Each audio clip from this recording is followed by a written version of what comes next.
Welcome to Rep Your Brand.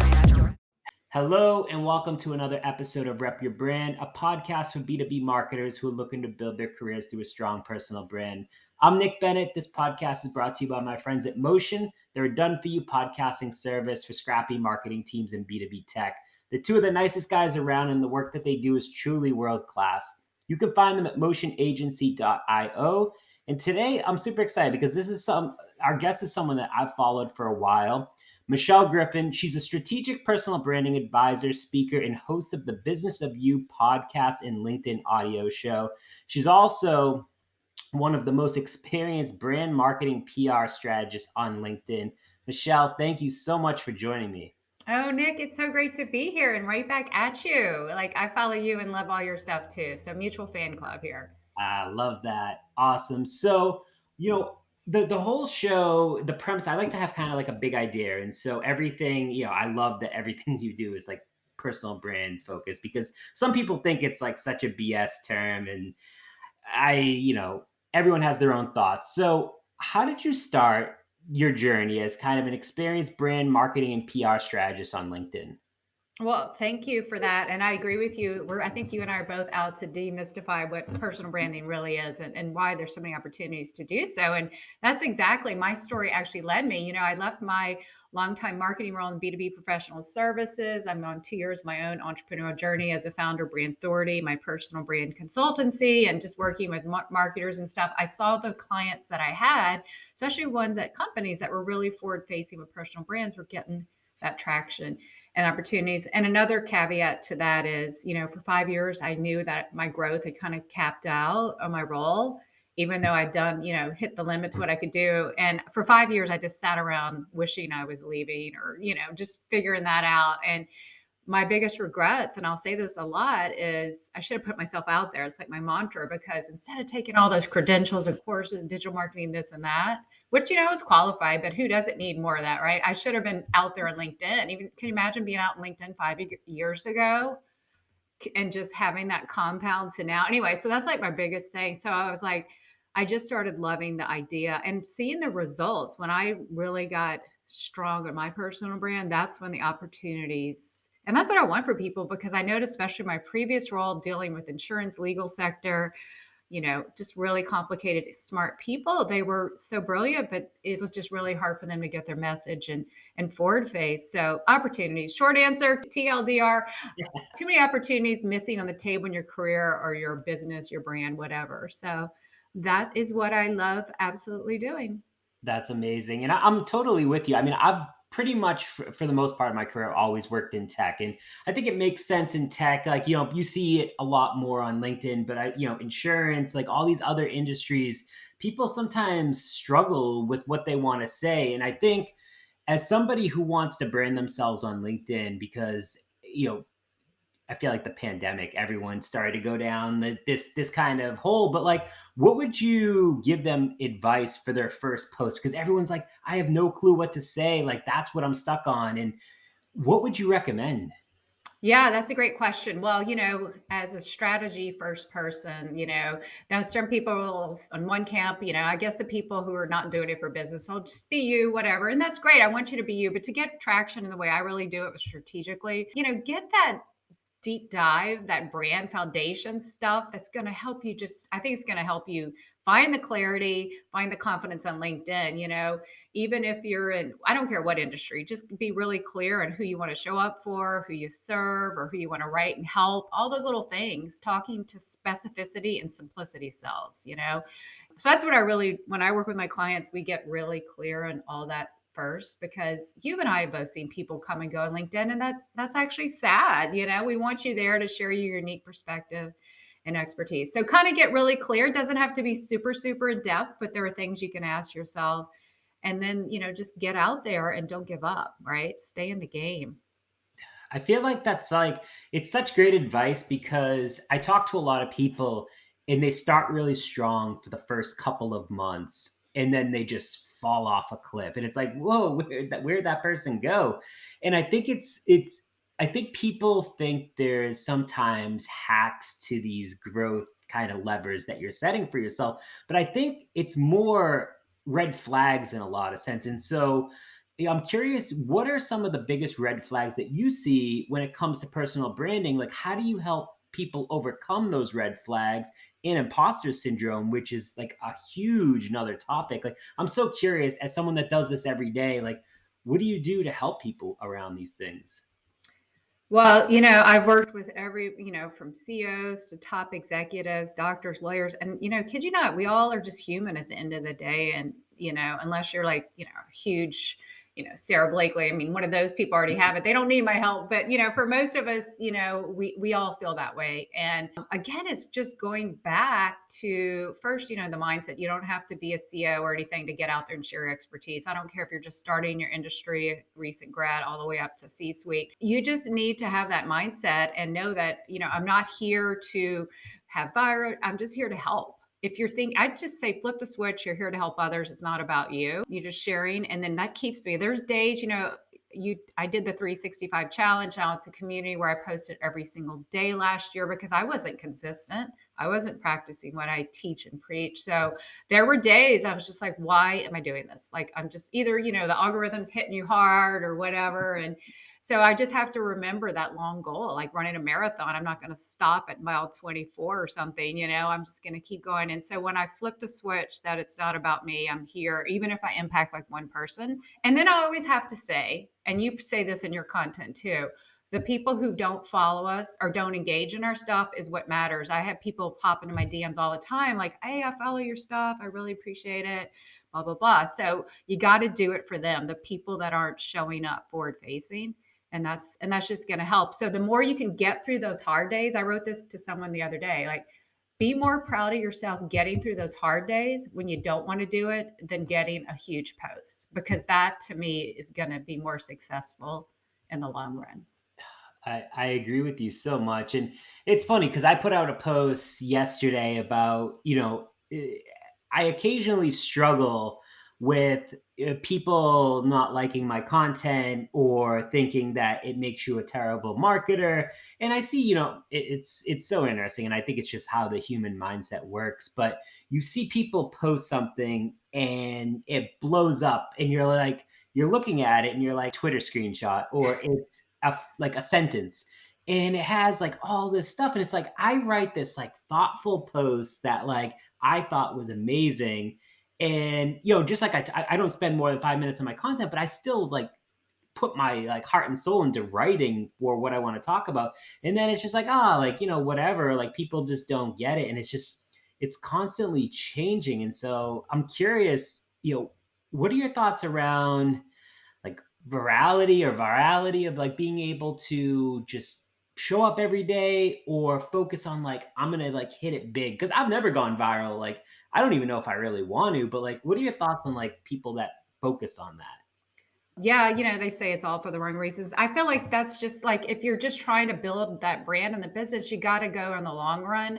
And okay, so a couple things. First of all, I know people who are so successful and their LinkedIn presence is, or their follower count is not that, huge, by any means, but they're killing it. So it doesn't always equate to what you see on paper. What you see on screen is actually a successful thing. I mean, at the end of the day, you can spend all your time, answering posts or comments if your post goes off the charts, right? Especially if you're a solopreneur or have a limited time in your team. I mean, that's going to take all your time, right? At the end of the day, are you bringing, I hate that word, value to people, help for people?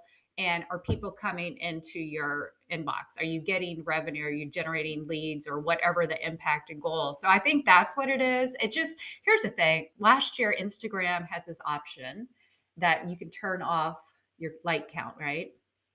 And I've since deleted my Instagram app, but I did that. And oh my gosh, that was so refreshing. And I would wish LinkedIn would do that.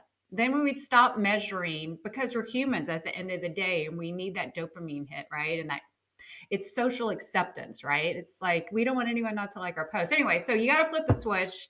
And it's super hard. I say it, but is it hard? Heck yeah. I mean, I can't even imagine Nick, your posts are so good, so helpful. So your post yesterday when someone didn't like your stuff, I'm like, who doesn't like Nick's stuff? It's so good. But there's people out there, and I think they just have too much time on their hands, right?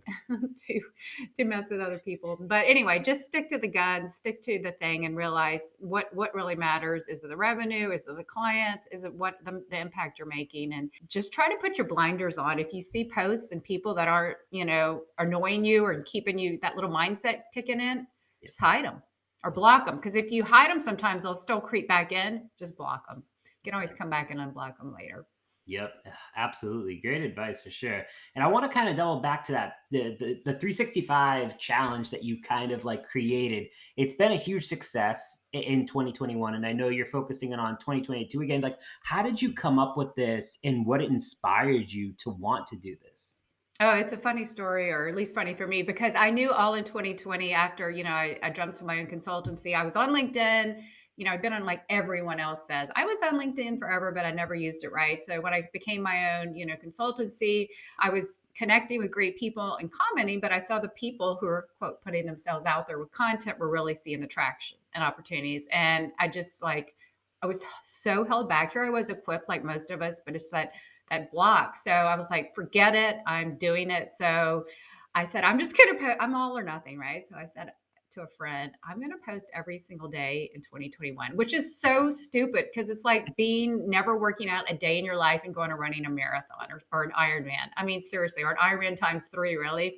So anyway, I crazily said yes, and talk about public building public, all that. That was it. So I started this, and there was no way I could stop. Anyway, 300 people decided to come on the journey, and I don't know that everyone was on the honor system, but I think a lot of them came super close. But then they started seeing opportunities. I can tell you a ton of people offline, but they saw all that. So this year, I knew at the end of last year that there was no way I can make or, really push people to post every single day. It's really not, it's like, it's just too much. So I kid you not, January 1st this year, 2022, I decided I had this great idea that I was just going to have people move the needle 365 times, right? You can either comment or post, and then that way you figure out what's good for you. So now we're up to like over 700 people in the community, and we're in there daily just giving some tips, and we have people giving a little bit of training. So it's not an engagement pod. That's what I want to be clear, because I'm not against those.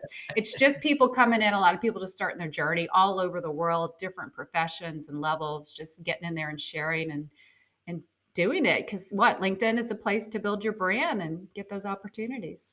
So true. And so I want to kind of, you brought up something, and I wasn't even thinking of like asking you this, but you brought it up about the engagement pods. It was funny because I had Jason Vanna on like early last year. Mm-hmm. And so he talked about how he was initially in a pod, and like, cause he had no clue what it was. And he was just like, what is this? And he ended up removing himself. But we talked really like about that, but I've never really talked to anyone else about that. I have my own thoughts of like who's in them, and I'm sure you do as well. But like, I'm curious, like, because I'm also against them. But like, what are your thoughts on people that are thinking about using pods or like any type of group like that?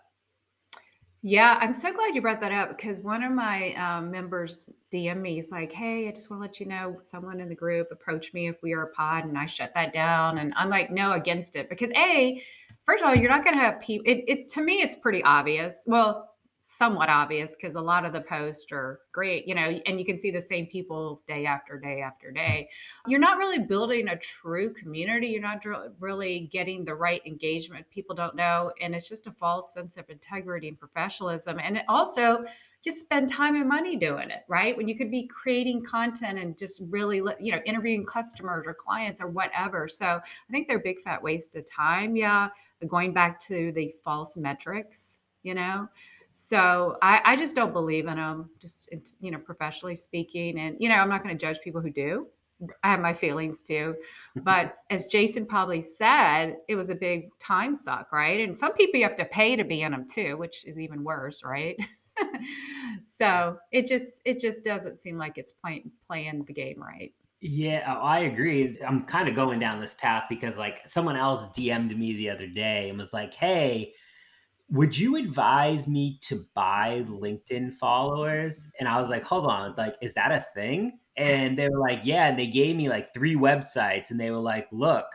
And I was like, first off, I didn't even know this was a thing that people do, but like, it's crazy that it goes back to those false metrics of like everyone just wants those metrics. People think, all right, cool, you have 50,000 followers, that's going to just translate into automatic business for you. But if your content's still shitty, then it's still you're not going to get anywhere. People are going to be like, they can see through you. And like I see this a lot where people will post content and I'm just like, are they just making up that story for the likes and the vanity metrics, or are they being authentic? And I think that you can tell who the authentic people are and who the authentic or the non-authentic people are. And I'm curious, like, what are your thoughts on like kind of being authentic versus seeing through the BS?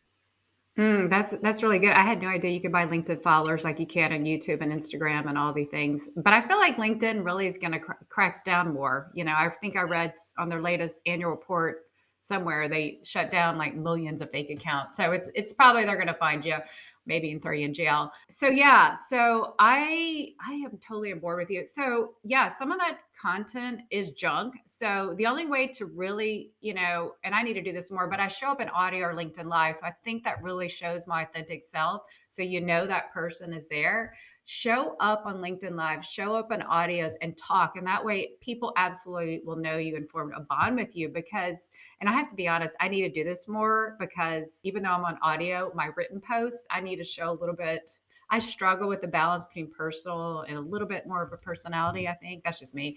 But I think the more you're genuine, the more people are going to see and want to do business with you. The ones that are in pods, I mean, their content does not make me want to like them anymore just because you have, a viral post, those fake ones. So I think it's just going down the wrong path and it's not sustainable too. I don't know. I would love to know the record of someone, how long they've been in engagement pod. To me, that's exhausting.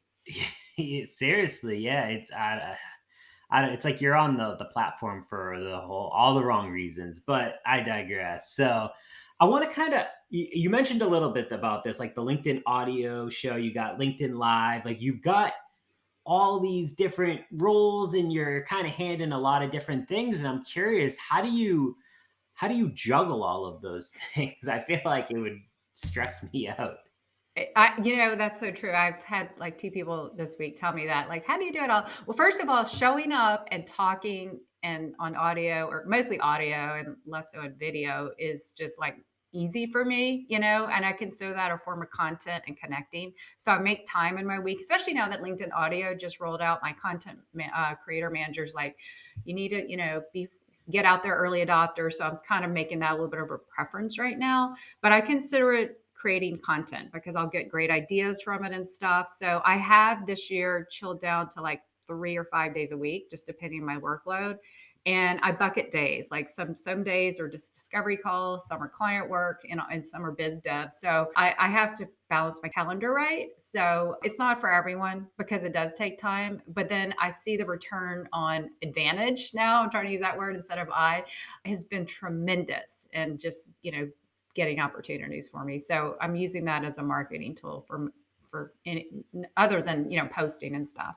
That makes sense. It makes a lot of sense. And so I'm curious, like for me, and I've wanted, I guess when everyone was going through that LinkedIn jail kind of journey where like I know it was partly a glitch, but like people were getting booted. And so I'm curious, building your online brand is one of the best investments that you can make in your career. Absolutely. No one should deny that. But do you plan to expand on like additional like TikTok or like additional like platforms yourself besides LinkedIn? That is such a good question. I try to, I have some of my assistants. We were trying to repurpose some of my content earlier last year on Instagram, and that just kind of went nowhere, and it was just exhausting. So I shut down Instagram. I just can't get on that platform even personally. I am thinking about TikTok, but I have to balance the load of what I'm doing. I really kind of just want to go all in on social audio because I like to talk. I feel like I just attract the right people and have a, personable tone. So I'm kind of using social audio right now. I haven't tried Twitter Spaces, but all last year I was doing a personal branding mastery 1 hour a week. And then I do LinkedIn mastery 1 hour a week. And I find connections and clients that way. So that's kind of one of my strategies. LinkedIn's maybe on the table. I am going to do the Ship 30 in March, to write on LinkedIn. That's super good. I'm sorry, LinkedIn, Twitter, because I've had a Twitter account since like '09. I've never done anything with it. So I know a lot of B2B marketers in that space. Are you on Twitter, or do you find any success? So I've just started kind of like not doubling down on it, but I am posting daily, and I do schedule my tweets on Twitter, but I don't do it on LinkedIn because it's not like my primary platform. Yeah, Twitter, you could do that. I mean, LinkedIn, let's face it, is the most exhausting platform, but the most opportunity, you can get from one. So we'll see. You got to balance just all the things. But for now, I think just social audio. We'll see where that goes on LinkedIn. I know you're going to be on one of my audio shows coming up, so I'm excited about that. So have you been in the audio room yet? No, I haven't. So I mean, this is kind of like another piece of that. Like I remember Clubhouse. Like I wasn't say I was all in on Clubhouse, but like I was on there like probably like 5 days a week and just kind of like trying to do different things, and then it just like disappeared. And I never got into Twitter Spaces either. But I do enjoy LinkedIn, so I'm really excited about like the audio kind of rooms piece of it. But to be honest, I don't even know if I have access to it to be Well, truthful. if you're in creator management program, you might. They just doled that out like 2 weeks ago. So when we get offline, I'll show you how to look for that. So yeah, I just this is like what I did last year. I budget a lot of time to spend on LinkedIn and build a brand. And now I'm budgeting time to kind of just really go in a little bit on social audio because that's where I am finding success. It's not going to work for everyone. Someone might really kill it on Twitter, someone on TikTok. It just feels like what you're comfortable with. Like I can show up any day and just talk. Like that's so easy for me where some people can do video or TikTok and stuff. So, or write or whatever. So you just got to figure out what test. I'm a huge tester with my content. Like all last year, I tested so many different things and with the algorithm here and there. But social audio, the last couple rooms I've been in, people are, first of all, you're getting people who are like on LinkedIn. They're in this targeted area of expertise or topic. So they're already kind of in your demographic and they're so receptive, like, hey, I see you here. And you could just network and talk to them in the middle of the event. So I think it's going to be huge for building connection, community, client work, all that stuff. So I'm excited you'll be in it. I mean, I'm launching another one this week. I know I'm crazy, but I have budgeted my time, which is 1 hour. So I'm doing another one with another for women on LinkedIn. So that's going to be pretty cool coming up later this week. And I know we're talking time, but hopefully it'll be out when this episode comes out. They can check us out. So That's so amazing. it's all good. So you got to embrace the new tools, right? Especially if you want to build that brand and thought leadership. Use the tools that LinkedIn is giving us. Take advantage of it. Early adopters get out there first and really make a play. So that's what I'm seeing. I love it. And so, kind of want to like pivot a little bit. So you did an interview on Leading Well recently. Mhm. And do you think being healthy, because I feel like this is a huge conversation with a lot of people, do you think being healthy physically and mentally is important when it comes to branding yourself? Oh my gosh, yeah. Physically and mentally, the mentally especially because you got to keep that mindset. Building your brand, like marketing, you got to get out there and do it all the time. So you have to be mentally, physically, emotionally in it. And there's direct correlation to moving somewhere, right, either for a walk or whatever form of exercise you can do with just moving. We all sit working from home or whatever, hybrid, we all sit too much, right? So getting super and then talking to people. My goodness, we get kind of holed up in our work. We got to talk to people. So all those come into play. I'm a huge believer in community to build your personal brand. We're just going to snowball and cross pollinate each other that way too. So yeah, so all those are good. And if that's Leading Well is a great publication he puts out. That's really good. I'm glad you saw that. Thank you for that. Yeah, anytime. And so I want to talk a little bit about struggles now. And we talked a little bit about it earlier. And, as I mentioned, like, so for me, I don't pre-write any of my content for LinkedIn. I'm terrible at it. Like, I just shower thoughts, figure it out as I go. And it's hard to be consistent with building creative content. Do you come across days where you just don't have like innovative ideas or you just don't know what to talk about? Or do you like, how do you figure out what your content calendar looks like, and then how do you deal with the lack of innovation if there is any? Oh, those are great questions. And I think we all have that. I have to say, I am more of a spur of the moment person. I have all my ideas written out and stuff in buffer, but I'll pick and choose. And the only time I've really ever scheduled is when I'm on vacation or something, when I was doing that 365 and I couldn't break the streak. So, yeah, the more I wait to post is when I start overthinking, stressing. So, I keep a really good, tight content archive, dated and month and everything. And then a lot of it's in Evernote now, categorized. So I'll go in and just repurpose stuff from far away, a huge spread, but I always rewrite it. So interestingly enough, more times than not, the second time around usually gets a better play. There's a few times that's not been the case, but I try to just be in tune to what's kind of trending, or some days you just have to go in the content feed and see what's trending. But I realize now that the more I overthink it, the more my posts flop. And so it's like LinkedIn Murphy's Law. If you think this is going to be the best post ever, it's not. So I always have to like send it out there like, this is the worst post ever. And then it does well, right? I'm just kidding. But seriously, we just all need a repurpose. I don't think people do that enough. It's so much easier that way. You bring up a good point, because I'll be honest, I don't, and this is probably because I don't write anything down, but like I don't repurpose as much. Like I would say, I was actually going to try to count how many times I repurposed like all of last year using Shield, and I was like, oh man, this is gonna be a lot of work. I just like decided not to do it. But I would probably say if I posted, I think I posted like 300 and I think 20 posts or something last year.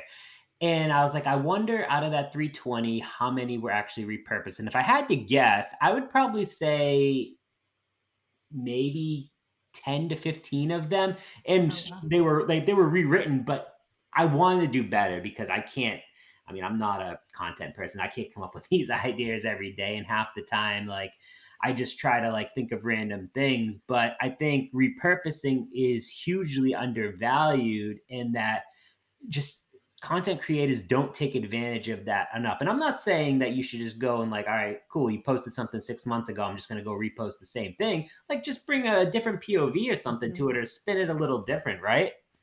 Oh, that's exactly what I do. There's a difference between recycle and repurpose, right? So, yeah, I'll go pull. So, ever since I started the challenge, I'll cut and paste that post and the link to it in a Google Doc by date and then by month. And then my assistants have put it in like Evernote. And we're trying to, next, I'm going to take some of that Notion, because I really want to get into Notion, really so over Trello. But anyway, hopefully they're not listening. Anyway, yeah. So I know you don't like to do sliders. Sliders are really, I try to do one a week. So I'll take a post and then, you can repurpose whatever you said in that post into a slider, and vice versa, or do a quick video, or a little, 1 second graphic on it or something. So there's so many ways. I have like a flow that I can mix and match. Like, in magazines, mostly women magazines, but they'll say, here's 8 pieces of clothes. You can do 30 outfits. That's ideally the what you want. Now, sometimes it gets overplayed, but when you see in the topics that are really doing well, just go a little bit deeper in those, I think, and use that. I love that. You know who you should talk to about Notion is Tristan for Motion. So like he does everything in Notion. He like absolutely loves it. So definitely someone that you should talk to. I don't use it. He sends me stuff that I like read, but I don't really like put anything in there. So, but if you're ever looking for a good conversation, he's I someone. definitely will check it out, because that is like so higher on my list, just because I see all the people using it and they just rave about it. So I will definitely check that out. So thank you. Yeah, but repurposing is going to be your friend for sure. That's good to hear. All right. So I want to talk about hardships or failures, however you want to look at it, because I feel like people on LinkedIn, they paint a picture that everything is beautiful and like everyone's selling $1 million deals and like nothing's going wrong. But like people have failures and they just don't want to talk about it. Some people do. I'm okay with talking about failures. Like, what are your feelings on discussing your personal hardships or failures on LinkedIn? Do you think it hurts you or harms your brand at all? I think at a certain level, people are tired of seeing perfection. Yeah. People want to be relatable to someone just like them. And after a while, when you see all the, 8-figure this and that, it just seems like they're untouchable. So I think to a certain degree, when you share a lesson, you don't have to, paint your picture like you're, destitute or something, but just share a lesson that happened to you and then turn it around for someone else. And that's when people are going to care, because if you talk, this, if you talk all about yourself, they're going to just tune you out. So a lesson on what's in it for me is huge, and just makes you human. And that's what we need, especially with personal brands. So I noticed too that some people can fall a little too much into that trap where that's all your brand speaks. So I would sprinkle it or season it in lightly. So just mix it up. And then, it's on what deep level comfort, everyone's a little bit more, private or something, but you can show your vulnerability that way for sure. Especially now, right? In the last 2.5 years. So true. And I agree with that, because I do feel like I see some that is constantly like down, down, down. Like I sprinkle it in. Like I'm not afraid to talk about it. I also agree or think that like nothing is 100% perfect. So like I agree, that was really great advice to sprinkle in, but don't make it like your everything, because people just be like, oh, this is just, negative person that always talks about failure and not building people up.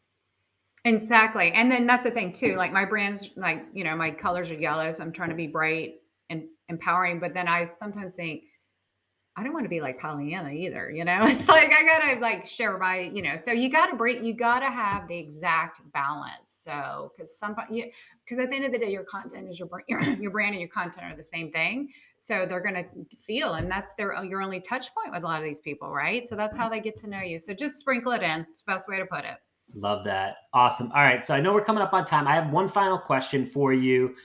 Where can people go to learn more about you, whatever you want to plug? And then the second piece of that question is, what can we expect to see from you this year? Anything that you want to share, feel free. The floor is yours. Oh, that's so generous of you. Thank you so much. Yeah. Well, if you are listening to this podcast, I'm super approachable and friendly on LinkedIn. So definitely connect with me. I'm at Michelle B, as in brand, Michelle B. Griffin. And so go find me there. I post pretty regularly, 3 to 5 times a day. If you're just getting on LinkedIn or need the support, come, join our 365 creator community. I've rebranded it, where we're all, creating our brands all over the world and creating content. So you can check me out there. I'm launching my new website. Gosh, it's been a little bit slower than I anticipated with client work and everything, but that is the best way to do it is just go to yourbrandyourbusiness.com. All my stuff is there, because I have my brand authority consultancy, and then my teaching platform is the Business of You, which is a podcast, a monthly LinkedIn live show, LinkedIn audio, the communities under that. And then I'm going to be launching a newsletter soon, in March. And that's going to be, I think I'm going to do an email one. I don't know. What are your thoughts real quick? I know we're at the end of time on LinkedIn newsletters. Do you have one? Yeah, you bring up a good point about the LinkedIn newsletter. So I talked to Devin Reed, and so he was very much in favor of, if LinkedIn took away your profile, you're still left with nothing. So he's very much in favor of the email path. And that's probably what I will go down if I do decide to go down that path. I think it's just, you want to diversify as best as you can. And it's, who knows, we could all be booted off LinkedIn in the next couple of months anyways. Hopefully not, but yeah, I think that's the path that I would go down. And I mean, you already have all these other outlets anyway, so I think it would only improve you at the end of the day. Yeah, I know. In fact, I waited for that newsletter for so long. I got it right in the early thing, and then everyone just, floodgates opened. I didn't want to be in the mix. So I'm either considering an email one, review, or Substack. I'm still weighing my odds on that. But at the end of the day, you're on someone else's platform. But I don't know.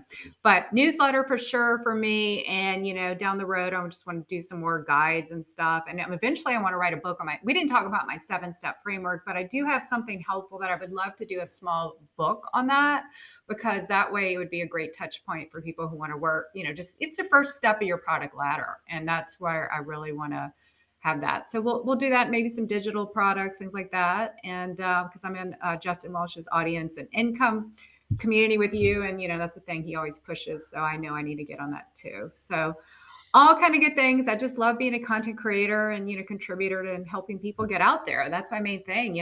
I'm always pushing, put yourself out there, the opportunities are waiting for you.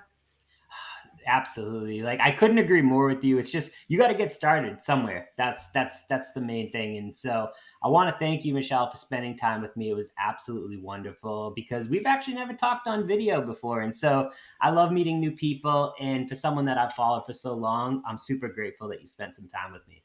Oh, thank you so much, and right back at you. It's my pleasure's all mine. I'm looking forward to doing those two new. We're going to be audio showing and podcasting on my end too, so we'll have more time to talk. So, thanks again for letting me share my story. Absolutely.